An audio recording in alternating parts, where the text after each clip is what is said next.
Oh boy, has it been a long time since I've made one of these.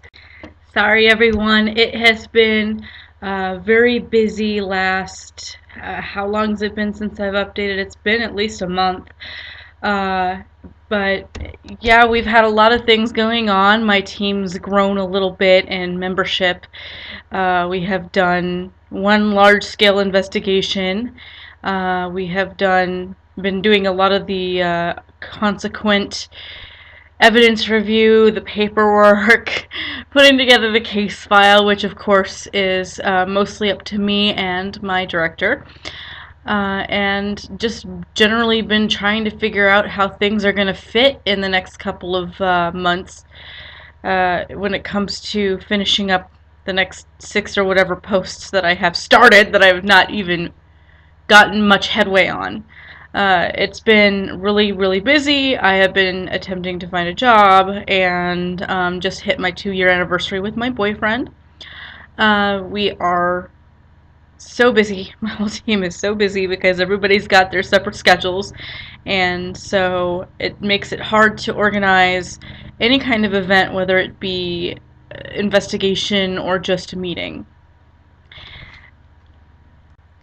I figure I will talk a little bit about the last investigation we went on. Since it was a private case, I cannot actually reveal where we went. It is a very, very large space to cover, and we did thankfully have all 4 DVR cameras plus the rest of our still images and our high 8 full spectrums. We had some people who were new to the investigations come along, including some newer members of the team.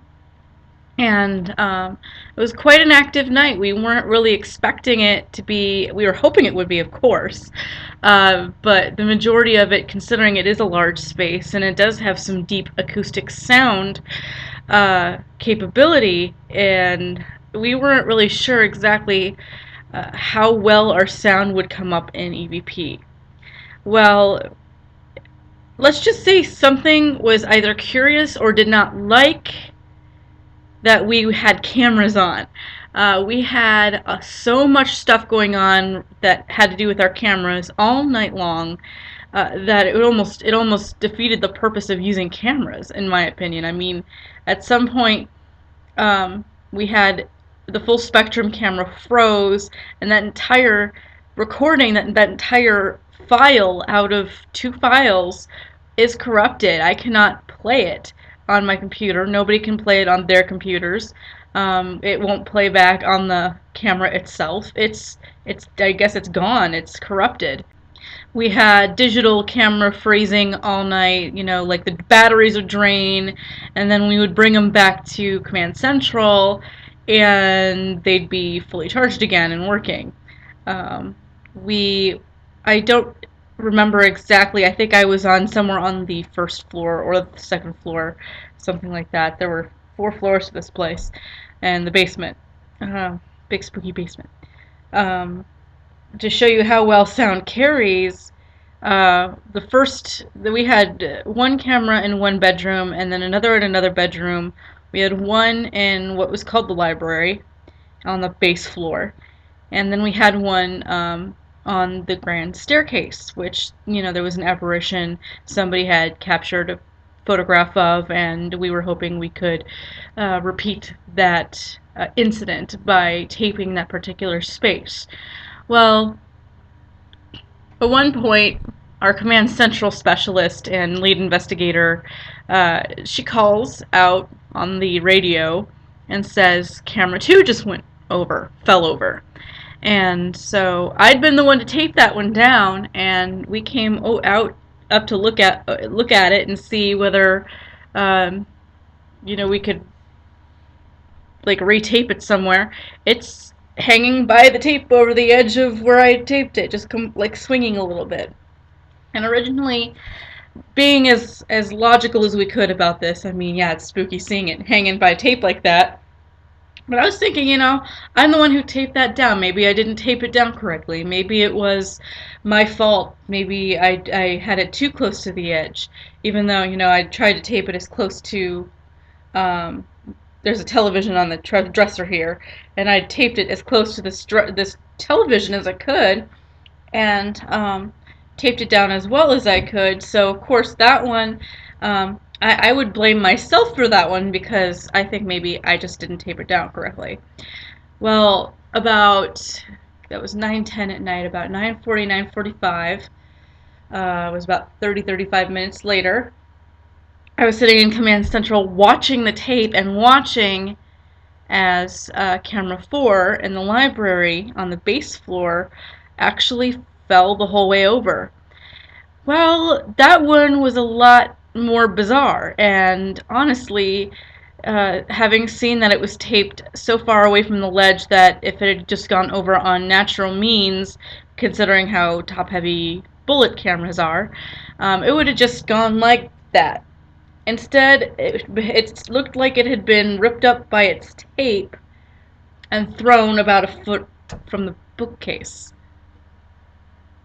It was disconcerting, and it was a weird thing. The fact that it was messing with pretty much everything that we had to tape or that we were using technologically wise. That didn't really sound great. Technical wise, technology. Um, well, we were going over some of the audio, and one of our new team members had put up her phone and put it was playing some old 20s music in the ballroom area on the third floor. And, well, at some point it started stopping and starting, and if you listen closely to the audio, what I hear is rustling skirts almost, like clothing moving. And it stopped and started. You can hear breaths. I thought I heard maybe 1, 2, 3, 1, 2, 3 at some point, but I can't be sure about that one yet. We have not cleaned that up yet. Um, the whole night was full of craziness, and I did have a shared experience with one of my teammates. And that shared experience was essentially, I think, basically with the team. I've seen apparitions before with this team, but I've never had anything that was this. It was something that we were hoping to see, I guess you could say. Uh, my friend and I went up to the second floor, and we were circling around the rooms because we were hearing female voices throughout the rooms. So we were following the voices, trying to figure out where they were coming from. And as we emerged back out into the stairwell area, I see this woman standing, and I couldn't tell if it was a gray or a blue dress. Um, Hair in a bun. I could see the neckline was about up to here, and she seemed to have a small cameo pin right about here. Now I couldn't really see her face, but due to stature, I thought maybe she was in her 20s or 30s. Um, let's let's imagine for a minute that it was just me up there, and I had no camera. I didn't take any pictures. What am I supposed to think about it? Well, my friend saw her too and went over to the banister because as we walked close to go see if we could follow her, she walked up the stairs. I didn't see any more of her after that, but my friend actually went up, took a flashlight in her camera and well, her phone camera, which didn't really take a very good picture, but looked up there and sees someone peering down at her. It was an interesting night, and it really does amaze me that there are so many places that we have yet unexplored in my city, and the places around us, where there's so much activity, and yet it does make you wonder whether or not just exactly if there's a specific area of the city that is more active in general than others. And I also kind of wanted to touch a little bit on a couple other things regarding team. Um, your team, you all rely on each other, but how big should a team be? I have had that question before, and honestly, it really is up to you. If you think that you're going to want to have more team members just so you can have enough to investigate some of the larger locations, or break off into smaller teams for residential investigations, it's clearly up to you.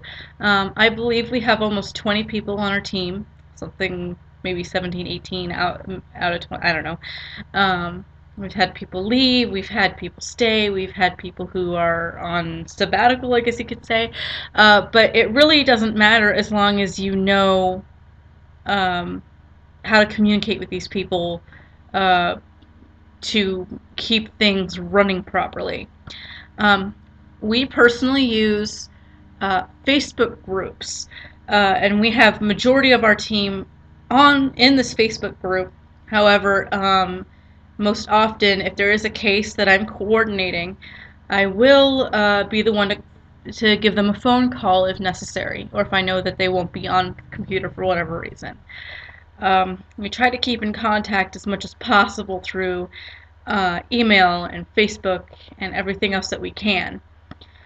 Sometimes it is really hard to touch base with everybody. Everybody's got their different schedules. Everybody's got different things to do. Some of us have kids. Some of us don't have kids. We just have really, really involved jobs. Some of us have emergencies. There's always a contingency. This is why most often when I schedule a residential investigation, I schedule one at least 2 weeks ahead of time. That way I can have 1 week or 1.5 weeks to get organized by way of getting the team together, confirming with the client, and confirming with the team, and also to pick up our equipment and to fix particular problems that may arise while we're trying to get people on the team to go to this particular investigation. And that's kind of where it is good to have a larger uh, team base, because you have more people to talk to and more people to call upon in case you have an emergency and you need 3 to 4 people, 4 to 6 people going on a residential investigation, depending on the size of the locale. Also, case management. Case management. This is one thing that I've been, every case manager is different. We all have our different ways of doing things.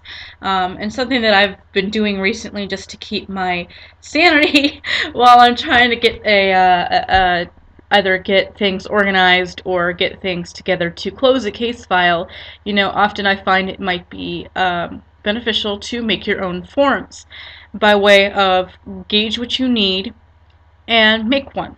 You can use your spreadsheets, you can use whatever you have.